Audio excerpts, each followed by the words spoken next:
Hello, good morning. 9th है। अब 3 दिन अब हम लोग सिस्को वेबएक्स से पढ़ाई करेंगे, ऑनलाइन पढ़ाई करेंगे। फिर भी I am making this video for those students who are not using this site, so they can do whatever we are doing in the class, they will learn from it. तो हमने अभी इससे पहले क्या पढ़ा था? हमने plasma membrane के बारे में पढ़ा था। अब प्लाज्मा मेम्ब्रेन के बारे में आपको पता ही है ना? क्या होता है प्लाज्मा मेम्ब्रेन में? कैसी लेयर होती है प्लाज्मा मेम्ब्रेन की? बताइए भाई मुझे, कैसी लेयर होती है प्लाज्मा मेम्ब्रेन की? It is by layered. कैसी होती है? By layered. Very good. ये सबको पता है ना कि कैसी होती है? बाई लेयर्ड होती है। किस चीज़ का बना होता है? Lipids and proteins. दो चीज़ों का बना होता है, लिपिड्स का और प्रोटीन का। तो ये तो बाई लेयर्ड होती है। और दूसरी बात, मैंने आपको क्या बताया था? जो प्लाज्मा मेम्ब्रेन होता है वो कैसा होता है? उसका दूसरा नाम क्या होता है? Semi permeable membrane. और आप इसको ये भी बोल सकते हैं सेलेक्टिवली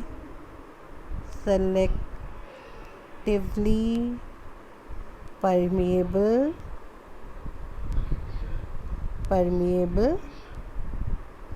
मेम्ब्रेन। ठीक है, ये भी मैंने आपको बताया था। क्यों बोलते हैं? क्योंकि it allows only the selective things to enter inside it. अब हमें क्या पढ़ना है? जो आज हम पढ़ेंगे, आज हम लोग का टॉपिक है, mainly our topic is cell wall. पहले हम लोग क्या पढ़ेंगे? Cell wall. उसके बाद हम पढ़ेंगे न्यूक्लियस के बारे में। फिर हम पढ़ेंगे prokaryotic and eukaryotic cells. Prokaryotic and eukaryotic cells. आज ये हमें 3 टॉपिक कवर करने हैं। ठीक है, कौन कौन से? जो कल हमारी कौन सी तारीख है? 23/4/2020, जिसमें हम कवर करेंगे cell wall, nucleus, prokaryotic and eukaryotic cell. तो सबसे पहले आज मैं क्या शुरू करूँगी? I'll start cell wall. What I'll start? Cell wall. Remember one thing, that cell wall is present only in plant cells. किस में होती है cell wall? It is present in plant cell. अगर आप डायग्राम बनाएं तो आप देखेंगे कि एनिमल सेल में क्या होता है। सिंपल, जो आपने 8th में भी पढ़ा था, तो केवल एक मेम्ब्रेन थी या न्यूक्लियस था, और ऐसे ऐसे करके आपने तो डायग्राम बना दिया था, जिसमें आप ऑर्गेनल दिखाते ही नहीं थे, क्योंकि you were not looking at the electron microscope. ये तो आपका क्या है? ये this is the animal cell. इसको हम लोग क्या बोलते हैं? This is known as the plasma membrane. Okay, that is known as the plasma membrane.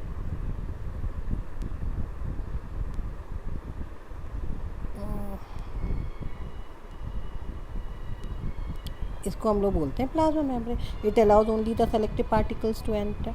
अब ये तो कौन सा सेल है आपका? ये this is your animal cell.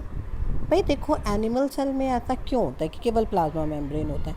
क्योंकि वो अपने आप को, हम लोग घर में रह जाते हैं या कभी होल में कोई रहने लग जाता है, कोई किसी मतलब बड़ों में रहने लग जाते हैं, तो दे गेट सेव्ड।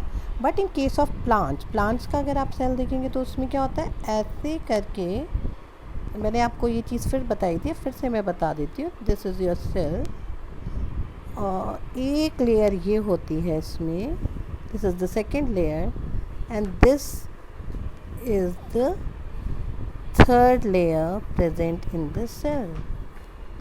ठीक है, ये 3 लेयर्स होती हैं प्लांट में। तो इसमें जो ये लेयर्स होती है, ये इनर मोस्ट जो होती है, जो सबसे अंदर वाली, ये फर्स्ट लेयर हो गई, ये सेकंड हो गई, ये क्या हो गई? थर्ड हो गई।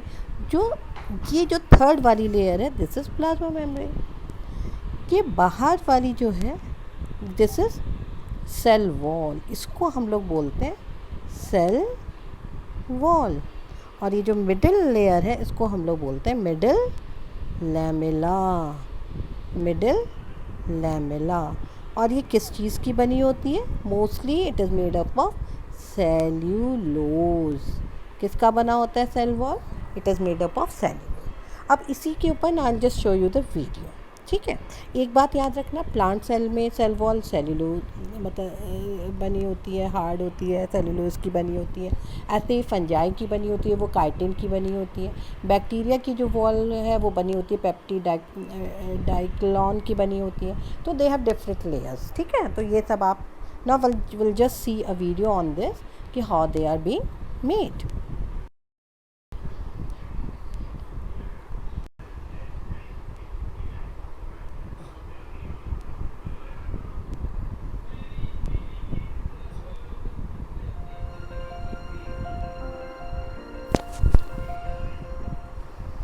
Cells. They can build living organisms like us, or they can be the living organism like a bacteria. Either way, cells are filled with organelles designed to carry out important cell functions.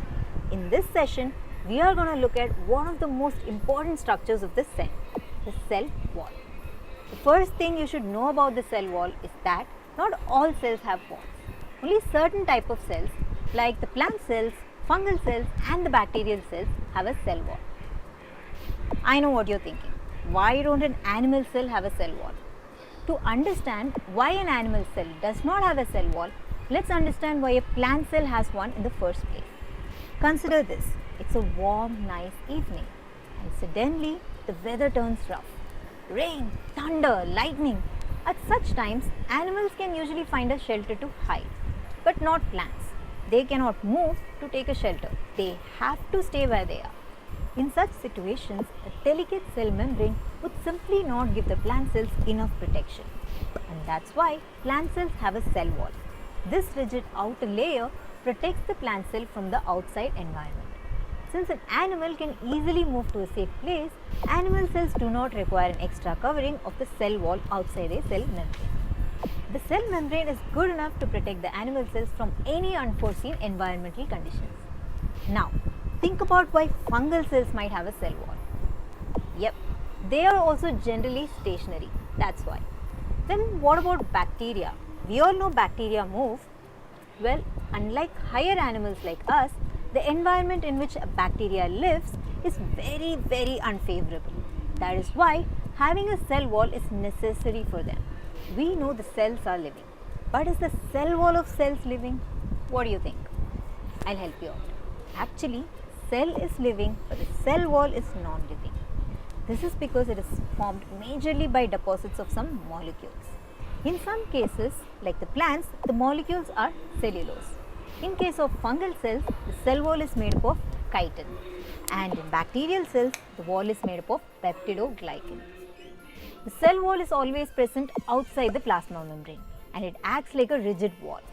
An interesting feature of a plant cell wall is that it is freely permeable.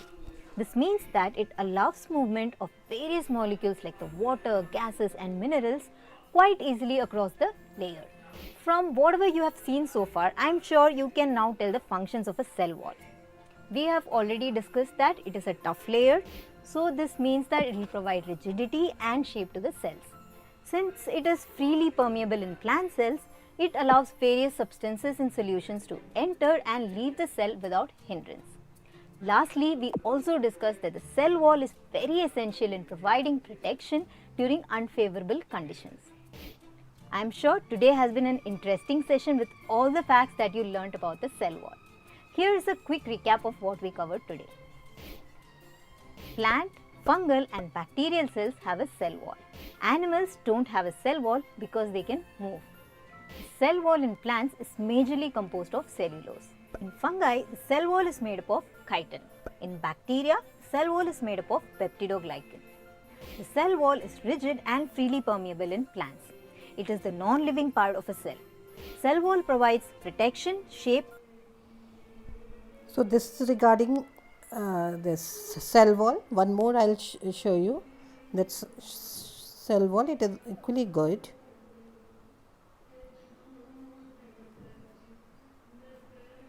Cell wall is present outside the plasma membrane of bacteria, algae, fungi and all higher plants, but its structure and chemical composition is different in different groups.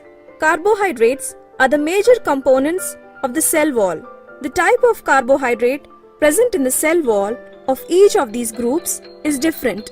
In bacteria, the cell wall is made up of carbohydrates other than cellulose. In other words, cellulose is absent in the cell walls of bacteria. In higher plants, cell wall is made up of cellulose, hemicellulose, pectin as calcium or magnesium salts, lignin and suberin. Cell wall gives mechanical strength to the cell. Without the cell walls, plants cannot support their long and tall body. Moreover, when the plants are watered, cells absorb water and swell. If the cell wall is not present, the swollen cell will burst and die. As the cell wall is tough and hard, it prevents excess swelling of the cell. As a result, the cell becomes slightly stretched and turgid. When there is no water, the cell shrinks and no pressure is exerted on the cell wall. The plant loses the stiffness and droops. This is called wilting. Adjacent cells in a plant are connected through long tube-like structures called plasmodesmata. These tubes penetrate through the cell walls. This is all about this cell. Now, what is there? One thing I want to tell you, that if you are taking a cell and you are keeping it in a solution, okay, if you are taking onion peel and keep it onion peel in salt, yeah, if you are taking cucumber and keep it in that, sprinkle salt over it, after some time what happens? That you will see that water comes out and it starts shrinking. This happens. So what is this actually? When this is the cell, if you already know that this is the cell wall and it is like this.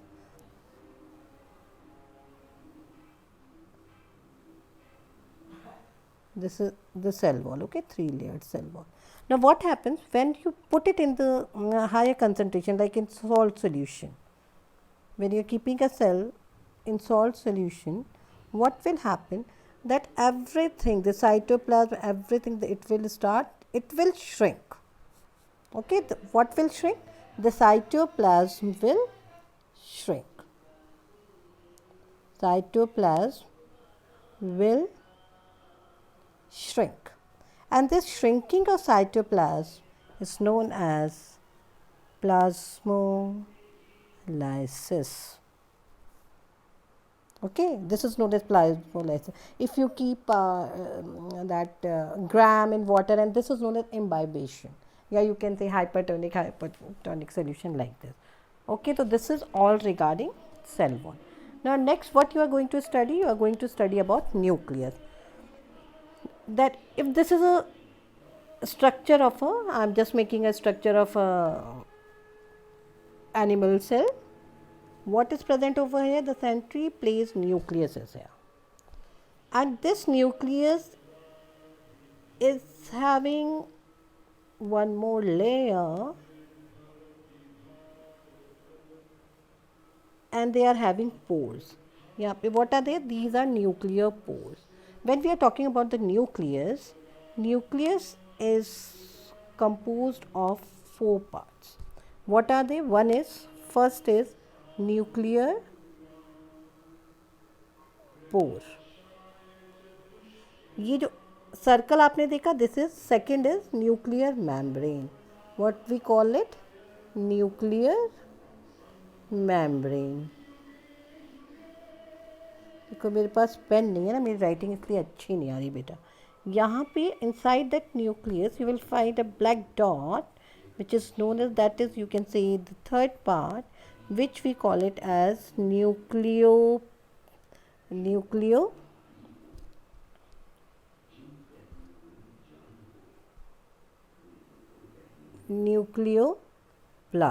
What we call it? Nucleoplasm. This very sorry. This is nucleolus. What is this? It is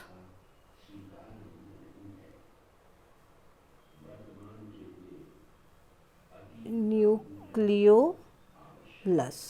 This disappear during, it helps only during the reproduction of the cell. Then it is having a fluid inside this, like this, dotted. This is known as nucleoplasm. This dotted is known as nucleoplasm.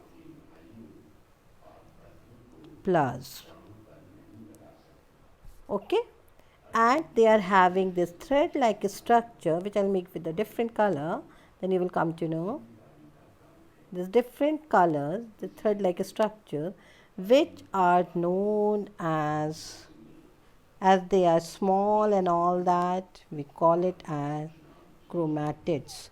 Chroma means color. Why we call it as a color? Because it can take a stain. So they are chromatin.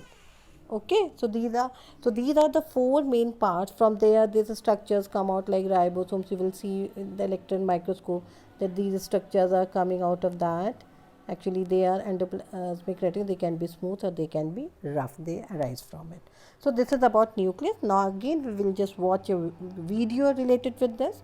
I hope that you will understand what nucleus is and what it does. When you are talking about this chromatids actually, when they become bigger in size, they pair up. They are known as chromosomes. They contain the genetic material, which are known as they are made up of DNA, and the genetic material is known as genes, which are being carried by which decided the characteristics of they decide the characteristics which are being carried from parent to the child, that you will see. Okay, so let's see another video of that.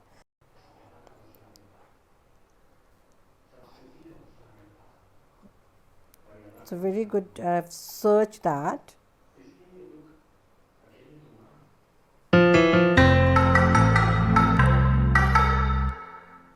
Teamwork leads to greater efficiency. Whatever be the job, a complete set of people in coordination can make it possible. But a team is usually considered incomplete without a leader. A leader is the one who not only guides, but even regulates or controls the working of other team members. The same analogy can be used to study the cellular organelles. The various organelles are like the in charge of specific functions. And can you guess who acts like the leader here? It's the nucleus. You heard me right. The nucleus is the controlling unit for every organelle. Located right at the center of the cell, it governs the functions of the other organelles. But how does it regulate the activities of other organelles? Let's try finding it out in this video. The reason why nucleus is given the status of the major cell organelle is because it contains the genetic material of the organism. Now, what could this genetic material be? If we zoom in this nucleus, we find these tangled thread-like structures. Any idea what these structures are? These are called the chromatin fibers. Are they important to us in any way? Well, they are the most important component of the nucleus and even the complete cell, because these chromatin fibers enclose the genetic material within them. When the cell has to divide, these long threads coil themselves to form a sophisticated and compact structure called the chromosome. We have come across this term often. It looks somewhat like this. These chromosomes are made up of smaller important segments. These functional units are called genes. Genes form the basis of heredity in all organisms. That means the similarities and variations that organisms have with their parents. For example, what do friends and family say when they see a baby? She looks exactly like her mother, or she's so much like her father. That's because the newborn baby gets her genes from her parents. Now let's zoom in a bit more. Any idea what these functional segments named genes are made up of? Genes are made up of molecules of DNA. You heard me right. Deoxyribonucleic acid, abbreviated as DNA, forms the genes. So now if we go in the reverse manner, then we have DNA molecules forming functional segments called genes. Many such genes come together to form the chromosomes. However, the compact chromosomal structure exists only when the cell is about to divide. So usually, when the cell is in the resting or the active phase part from cell division, the chromosomes exist as tangled threads called chromatin. In other words, chromosomes and chromatin are the same thing. The genetic material is locked in the form of these chromatin threads present in the nucleus. Now, this was about why the nucleus is called the major organelle. But any idea how the system of regulation works? Well, that happens with the help of proteins. The genes present in the nucleus code for specific proteins. These proteins perform various functions that we find in the cell. So functions right from passing information, communication, or even building structures, all these are carried out by the specific proteins. That is how the nucleus helps in regulating the various functions of the other cell organelles. Unlike the other organelles, even the nucleus has its own membrane that separates the inner contents from the rest of the cytoplasm. The membrane, however, has pores to allow entry and exit of substances across it. Also, the nucleus has its own nucleoplasm that is slightly different from the rest of the cytoplasm. Now that we've learned about the ruling organelle in the cell, let's deviate towards the other working organelles as well. Let's try learning about the remaining organelles in our upcoming videos.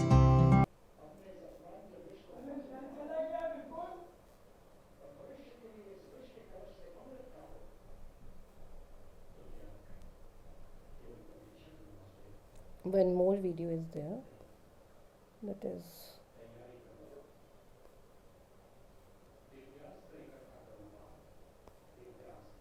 this also you can see. But it is just sitting in the nucleoplasm. Nucleolus is an important site for the assembly of ribosome subunit. Okay, this I'll just send you. So this is about that, and the lastly thing which we have to study today, that is regarding this. We have to study regarding prokaryotic and eukaryotic cells. What we have to study? Prokaryotic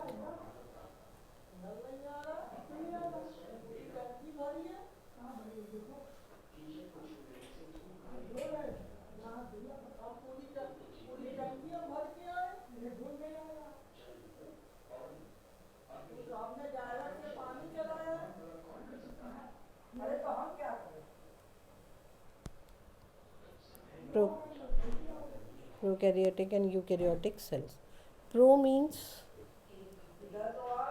primitive. Pro is primitive.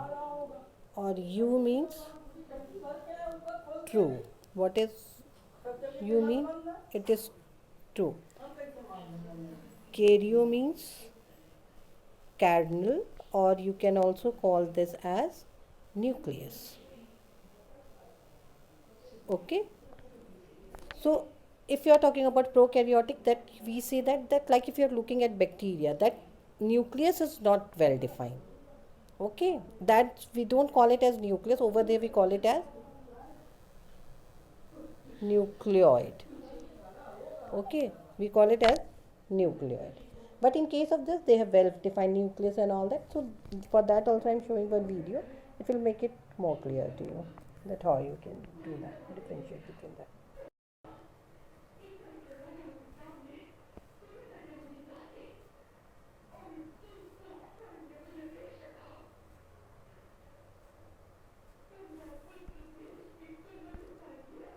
They were the only form of life on Earth of cells, prokaryotic and eukaryotic. Prokaryotic cells are the simplest and most ancient types of cells. They were the only form of life on Earth for billions of years before eventually giving rise to eukaryotic cells. If you take a look at prokaryotic and eukaryotic cells side by side, you can see a number of differences. To begin with, prokaryotic cells are a lot smaller than eukaryotic cells and have a simpler structure. But bear in mind that this simple structure is actually a good thing for prokaryotes because it allows them to reproduce very quickly and very effectively. If you were to look inside a prokaryotic cell, you would probably be surprised at how simple it is. For example, prokaryotic cells lack a nucleus. In fact, the name prokaryote actually gives you a hint about its structure. Kary means kernel or nucleus, and pro means before. So basically the word prokaryote means before nucleus. The inside of the prokaryotic cell is basically an open unit with no compartments. There are no membrane-bound organelles. However, small structures called ribosomes are scattered throughout its cytoplasm. The cell's DNA is located in a region of the cytoplasm called the nucleoid region. The nucleoid region is not the same thing as a nucleus because it's not enclosed by a membrane. Prokaryotes also have a cell wall that surrounds the plasma membrane. The composition of the cell wall depends on whether the cell is an archaean or a bacteria, but basically it consists of complex polysaccharides. Prokaryotes also often possess one or more flagella, which are used for movement. In contrast, eukaryotic cells contain a membrane-bound nucleus and other membrane-bound organelles. The name eukaryote also gives a hint about its structure. Eu means true, and remember that kary means nucleus, so in essence the word eukaryote means true nucleus. Eukaryotic cells are larger and much more complicated than prokaryotic cells. However, they do share a few things in common with prokaryotes. Let's take a look at a Venn diagram to compare prokaryotes to eukaryotes and to also see what areas they have in common. Let's start with their commonalities. Both prokaryotes and eukaryotes have DNA as their genetic material, have ribosomes, have cytoplasm, and have a plasma membrane. Now let's look at some of the ways they differ. Prokaryotic cells are the oldest type of cell. They're small and relatively simple. Eukaryotic cells evolved from prokaryotic cells later. They're larger and much more complex internally. Prokaryotes lack both a nucleus and membrane-bound organelles. Eukaryotic cells have a nucleus and also contain organelles. Prokaryotes are single-celled organisms. Eukaryotes can be either single-celled or multicellular. And finally, the DNA of a prokaryote is usually organized as a single circular chromosome, while the DNA of a eukaryote is organized as linear chromosomes.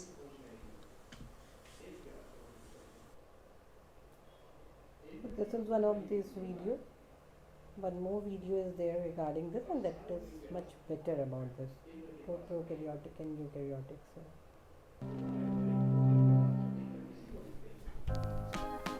इस video में हम prokaryotic और eukaryotic cells के बीच की समानता और differences को समझेंगे।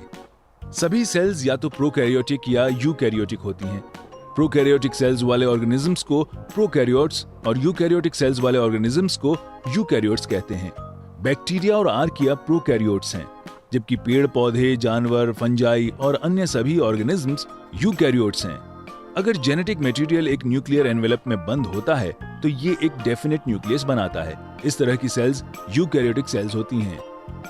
जबकि प्रोकैरियोटिक सेल्स में कोई न्यूक्लियर मेम्ब्रेन नहीं होती, इसलिए इसमें कोई डेफिनेट न्यूक्लियस भी नहीं होता। डीएनए साइटोप्लाज्म में ही रहता है। एक न्यूक्लियस जिसमें न्यूक्लियर मेम्ब्रेन नहीं होती उसे न्यूक्लियोइड कहते हैं। ये वास्तव में कोई स्ट्रक्चर नहीं होता, ये केवल उस एरिया को डिनोट करता है जहां डीएनए होता है। प्रोकैरियोट्स सबसे पहले विकसित होने वाले जीव थे और आज भी ये सबसे ज्यादा पाए जाने वाले जीव हैं। ऐसा माना जाता है कि यूकैरियोट्स प्रोकैरियोट्स से ही विकसित हुए हैं। यानी न्यूक्लियस एक सेल प्रोकैरियोटिक है या यूकैरियोटिक, ये जानने की महत्वपूर्ण कड़ी है। लेकिन कुछ और ऑर्गेनल्स भी हैं। ऑर्गेनल्स साइटोप्लाज्म के अंदर वे छोटे स्ट्रक्चर्स हैं जो स्पेसिफिक कार्य करते हैं, जैसे एनिमल सेल को एनर्जी प्रदान करने वाला माइटोकॉन्ड्रिया। यूकैरियोटिक सेल्स में विभिन्न ऑर्गेनल्स होते हैं, जबकि प्रोकैरियोटिक सेल्स में केवल राइबोसोम्स नामक ऑर्गेनल्स पाए जाते हैं। राइबोसोम्स में प्रोटीन्स बनते हैं। ऑर्गेनल्स यूकैरियोटिक सेल्स के लिए बहुत महत्वपूर्ण हैं। बैक्टीरिया उनके बिना रह सकते हैं क्योंकि वे बहुत छोटे होते हैं। यूकैरियोटिक सेल्स हमारे आंखों से देखे जाने के लिए तो बहुत छोटी होती हैं, लेकिन प्रोकैरियोटिक सेल्स की तुलना में वे काफी बड़ी होती हैं। ऑर्गेनल्स यूकैरियोटिक सेल्स के अंदर होने वाले प्रोसेसेस को व्यवस्थित करने का एक एफिशिएंट तरीका है। विभिन्न ऑर्गेनल्स अलग अलग प्रोसेसेस को पूरा करते हैं। लेकिन बड़ा हमेशा बेहतर होगा ये जरूरी नहीं है। छोटा आकार और सिंप्लिसिटी प्रोकैरियोट्स के लिए एक एडवांटेज है। ये उनकी जीवन शैली को सूट करता है। छोटे होने के कारण इनका सरफेस टू वॉल्यूम रेशियो ज्यादा होता है और इसलिए वे तेजी से बढ़ने के लिए जरूरी अपनी न्यूट्रिशनल नीड्स को आसानी से पूरा कर सकते हैं। तो अब हम जान चुके हैं कि प्रोकैरियोट्स के पास न्यूक्लियस और अधिकांश ऑर्गेनेल्स नहीं होते। एक और इंटरेस्टिंग बात यह है कि सभी प्रोकैरियोट्स यूनिसेल्युलर यानी एक कोशिकीय होते हैं। वे उन यूनिसेल्युलर ऑर्गेनिजम्स के रूप में डिफाइन होते हैं जिनमें एक unicellular means single celled organism. Membrane bound nucleus नहीं होता। यूकैरियोट्स यूनी या मल्टीसेल्युलर यूनिसेलुलर ऑर्गेनिजम्स में दे आर प्रोकैरियोटिक, और न्यूक्लियस को न्यूक्लियोइड बोलते हैं। ठीक है, दोनों हो सकते हैं। तो ये थे हमारे न्यूक्लियस फ्री प्रोकैरियोट्स और न्यूक्लियस युक्त eukaryotes. so this is regarding these prokaryotes and eukaryotes. Now what you have to do, you have to go through this, and now I'm giving you some questions. You have to do exercise given on page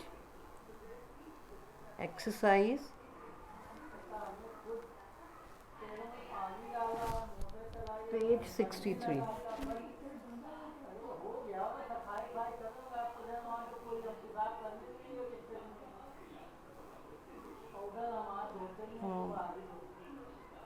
Exercise, we are doing exercise page number 63, and do write some extra questions.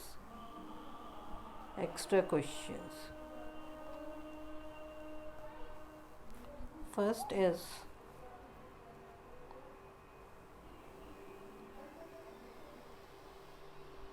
what is cell wall made up of?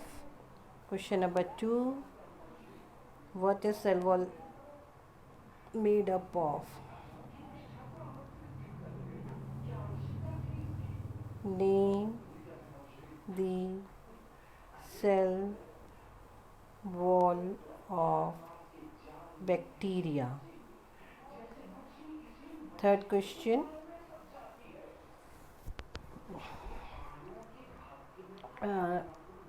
then differences, so you will do in this only, there's no need to do differences. Write the functions of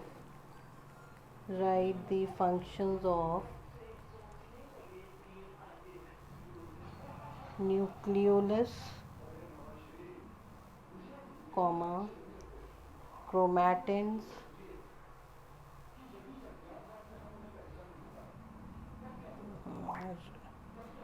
giving such a dirty writing, chromatins,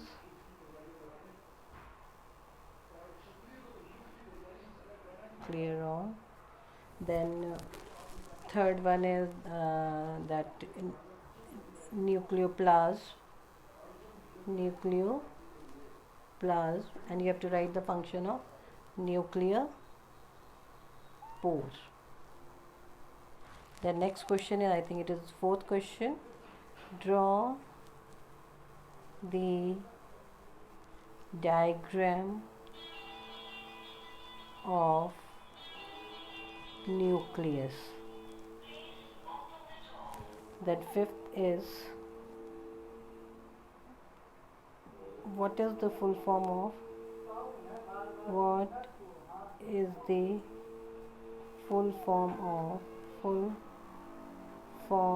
of DNA?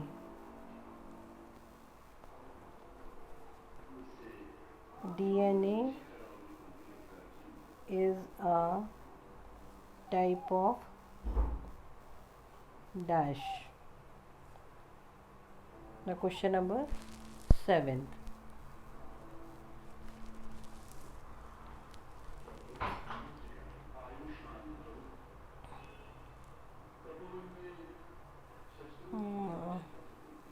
What does chromatin carries? So all these questions you have to do, and that's all for today. And before finishing this, let's listen to a very nice poem of Amitabh Bachchan. ठीक है, motivational poem of Amitabh Bachchan. Definitely you will like it. I'll just show you. It's a very good poem. I love it. Amazon Prime Video पर देखिए। जिंदगी में एक होती है हकीकत और एक होती है कपोल कल्पना। कि लहरों से डरकर नौका पार नहीं होती, कोशिश करने वालों की कभी हार नहीं होती। नन्ही चींटी जब दाना लेकर चलती है, चढ़ती दीवारों पर 100 बार फिसलती है। मन का विश्वास रगों में साहस भरता है, चढ़कर गिरना गिरकर चढ़ना ना अखरता है। आखिर उसकी मेहनत बेकार नहीं होती, कोशिश करने वालों की कभी हार नहीं होती। डुबकियां सिंधु में गोताखोर लगाता है, जा जाकर खाली हाथ लौट कर आता है। मिलते नहीं सहज ही मोती गहरे पानी में, मिलते नहीं सहज ही मोती गहरे पानी में। मुट्ठी उसकी खाली हर बार नहीं होती, कोशिश करने वालों की कभी हार नहीं होती, कोशिश करने वालों की कभी हार नहीं होती। असफलता एक चुनौती है, इसे स्वीकार करो। असफलता एक चुनौती है, इसे स्वीकार करो।